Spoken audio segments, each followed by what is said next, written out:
നിങ്ങളുടെ favourite shows ഇനി ഒരിക്കലും മിസ്സാവില്ല. ഇപ്പോൾ C5-ലൂടെ കാണും നിങ്ങളുടെ ഫേവറേറ്റ് ഷോ തികച്ചും സൗജന്യമായി. നോക്കട്ടെ. നോക്കിയാ പോരാ, മാഡം എന്നും വരണം. ശരി ശരി. ഏതായാലും നിങ്ങൾ നൽകുന്ന സ്നേഹത്തിന് ഒത്തിരി നന്ദിയുണ്ട്.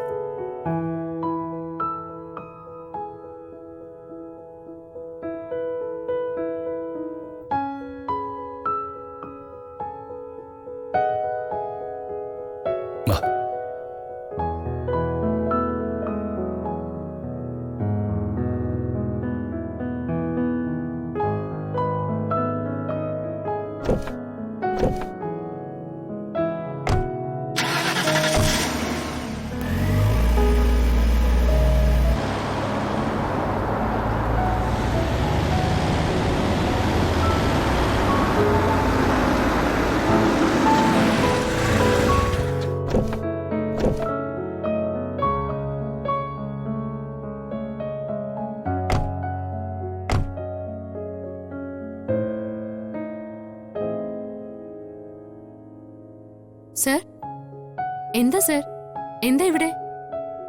ദേ, നമുക്ക് വീട്ടിൽ പോണ്ടേ? എന്താടോ, നമ്മള് വീട്ടിലേക്കല്ലേ പോകുന്നത്? എന്താ ഇത്ര തിടുക്കം? അയ്യോ സർ, വേഗം എത്തണം. അവിടെ എനിക്ക് ഒത്തിരി ജോലികൾ ബാക്കിയാ. തുണികൾ ഉണക്കാനിട്ടിരിക്കുന്നു, അതെടുക്കണം. രാവിലെ കാപ്പിക്ക് വേണ്ടി അരി കുതിർത്ത് വെച്ചിട്ടുണ്ട്, അതെടുത്ത് ദോശയ്ക്ക് അരയ്ക്കണം. പിന്നെ അത്താഴം ഉണ്ടാക്കണം, അച്ഛന് മരുന്നെടുത്തു കൊടുക്കണം. പോയാലുടനെ വീട് തുടച്ച് വൃത്തിയാക്കി വിളക്ക് കത്തിക്കണം. അങ്ങനെ എനിക്ക് തൊട്ടും പിടിച്ചു ഒത്തിരി ജോലികളുണ്ട്. ഓഫീസില് വളരെ കണിശക്കാരിയായ ചെയർപേഴ്സൺ വീട്ടില് വന്ന സകലമാന ജോലികളും ഒരു വീട്ടു ജോലിക്കാരിയെ പോലെ ചെയ്തുകൊണ്ടേയിരിക്കും.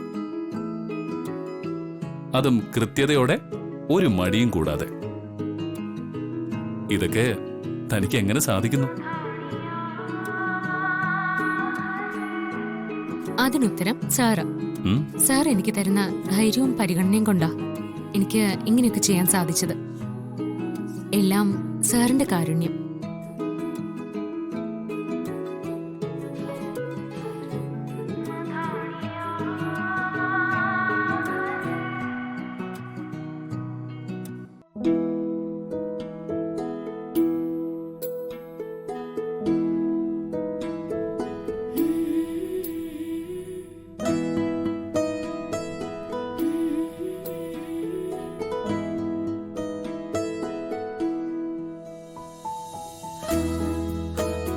പാറു,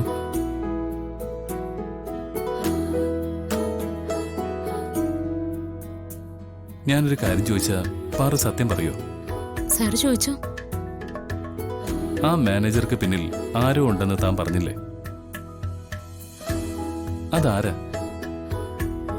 അവൻ കൃത്രിമത്വം കാണിച്ചു എന്ന് ബോധ്യപ്പെട്ടിട്ട് താനെന്താ മാനേജർക്കും അയാൾക്ക് പിന്നിലെ വ്യക്തിക്കും മാപ്പ് കൊടുത്തത്? സത്യങ്ങൾ ഞാൻ എങ്ങനെ സാറിനോട് പറയും? പറയൂ പാർവതി, താൻ എന്തിനാ അവരോട് ക്ഷമിച്ചത്? അത് സർ, ഇവരെല്ലാം ദേവമ്മയുടെ കാലം മുതൽ നമ്മുടെ കമ്പനിയിൽ പ്രവർത്തിക്കുന്നവരാ.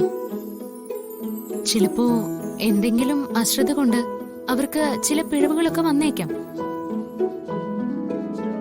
ഇപ്പോ അതിനെ വലുതായി കരുതി അവരെ ശിക്ഷിക്കാൻ പോയാ അവരുടെ കീഴിലുള്ളവർക്ക് അവർക്ക് മേലുള്ള വിശ്വാസം നഷ്ടപ്പെടില്ലേ?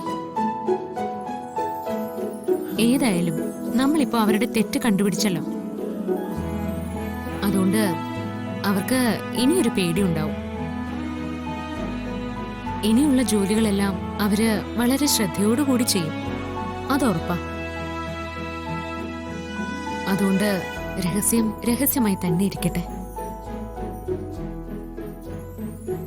സാർ ഇനി അതേക്കുറിച്ച് ആലോചിച്ച് ടെൻഷൻ ആവണ്ട. അതായത് വിശാല ഹൃദയനായ ആശാൻ അവരോട് ക്ഷമിച്ചിരിക്കുന്നു എന്നല്ലേ?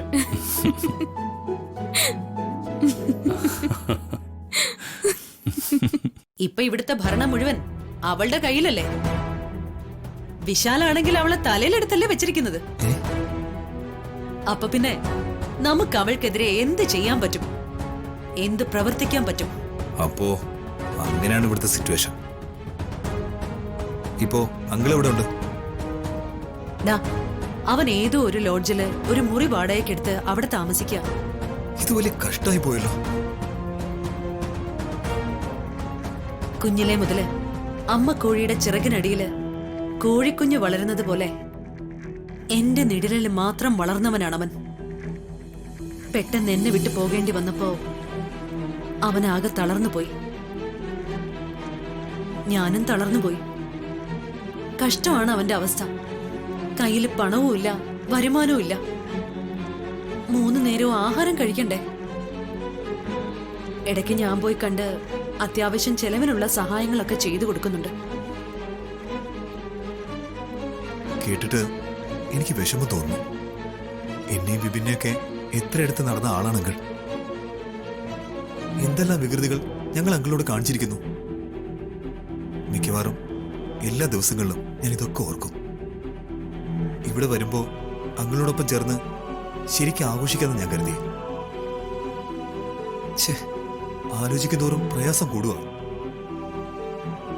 അല്ല, അങ്കിളിനെ ഇറക്കി വിട്ടപ്പോ അമ്മ ഇടപെട്ടില്ലേ? കൊള്ളാം. ഞാൻ ഇടപെട്ടിട്ട് എന്താടാ കാര്യം? അവള് പിടിക്കുന്നിടത്തെ ഇവിടെ ഇപ്പൊ കാര്യങ്ങൾ നിൽക്കൂ. എടാ, നിനക്ക് ഞാൻ പറഞ്ഞതൊന്നും മനസ്സിലായില്ലേ? അല്ല, അവളൊരു പട്ടിക്കാടിലെ പെണ്ണല്ലേ? എടാ, അതൊക്കെ പണ്ട്. ഇപ്പോഴേ അവൾ ഇരുതല മൂർച്ചയുള്ള വാളാണ്. ഏത് വശത്ത് തൊട്ടാലും മുറിയും. ആ, നിനക്ക് കേൾക്കണോ? എന്നെ ഇവിടെ നിറക്കി വിടുമെന്ന് പറഞ്ഞ് എനിക്ക് താക്കീത് തന്നിരിക്കുക അവള്. അമ്മ ഇവിടെ ഇറക്കി വിടുന്ന അവള് പറഞ്ഞോ? എന്നാ അവളെ വിട്ടാ പറ്റില്ലല്ലോ. അവളെ ഞാൻ ഈ ഭൂമിയിൽ വച്ചേക്കില്ല. അമ്മ ഇവിടുന്ന് ഇറക്കി വിടുമെന്ന് പറയാൻ അവളാരാ? അതെനിക്കൊന്ന് അറിയണല്ലോ. എടാ വിനയ്, നിൽക്ക്. ഞാൻ പറയുന്നത് നീ ഒന്ന് കേൾക്ക്. എനിക്കൊന്നും കേക്കണ്ട. അമ്മ മാറിക്കേ. എടാ, നീ ഞാൻ പറയുന്നതൊന്ന് കേൾക്ക്. കേട്ടേ പറ്റൂ. അല്ല, അമ്മ ഇവിടുന്ന് ഇറക്കി വിടുമെന്ന് പറഞ്ഞ വിവരം അച്ഛനും വിശാലൊന്നും അറിഞ്ഞില്ലേ? ഇല്ല. എടാ, അവർക്കെന്നല്ല, ഇവിടെ ആർക്കും ഇതൊന്നും അറിയില്ല. ഞാൻ ആരെ അറിയിച്ചിട്ടില്ല. ഈ വിഷയം കൈകാര്യം ചെയ്യാൻ എനിക്ക് നന്നായിട്ടറിയാം. മുള്ളിനെ മുള്ളുകൊണ്ടെടുക്കണം. അത് ഞാൻ എടുത്തോളാം. ആ, നീ ഇതിൽ ഇടപെടണ്ട. ഇടപെടരുത്, ഞാനാ പറയുന്നത്. ആ, ഞാനീ പറഞ്ഞത് നിന്റെ മനസ്സിൽ തന്നെ ഇരുന്നാ മതി. ശരി, ആയിക്കോട്ടെ. പക്ഷേ പ്രതാപനങ്ങളെ ഇവിടേക്ക് തിരികെ കൊണ്ടുവരണം. കൊണ്ടുവന്നേ തീരൂ, അല്ലെങ്കിൽ ഞാൻ കൊണ്ടുവരും. അമ്മ അതിന് തടസ്സം നിൽക്കരുത്. പാർവതിനെ കൊമ്പൊടിക്കാൻ പറ്റുമെന്ന് ഞാനൊന്ന് നോക്കട്ടെ. അവളുടെ അഹങ്കാരം മെല്ലെ മെല്ലെ ഞാൻ അവസാനിപ്പിച്ചോളാം. ഡൗൺലോഡ് ചെയ്യൂ C5 ആപ്പ്. കാണൂ എല്ലാ എപ്പിസോഡുകളും സൗജന്യമായി.